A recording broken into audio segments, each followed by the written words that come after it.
మన పేర్లేంటి? మన పేర్లేంటమ్మా? విశ్వాసులు. ఏంటిది? విశ్వాసులు అని అంటారు. విశ్వాసులు.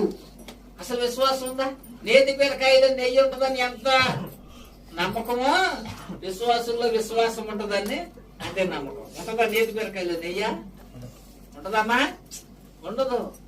ఎందుకంటే దాని పేరే నేతి బీరకాయ, దాంట్లో నెయ్యి ఉండదు.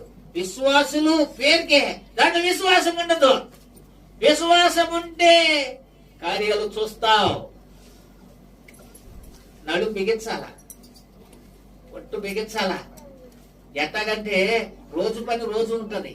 ఏది ఏమైనా ప్రభువా, ఈ సంవత్సరం ఉపవాసాలు నా జీవితానికి, నా కుటుంబానికి ఏదో ఒక మేలు జరిగించే విధంగా నేను పోరాడి, ఏం చేసి పోరాడి పట్టు బిగించి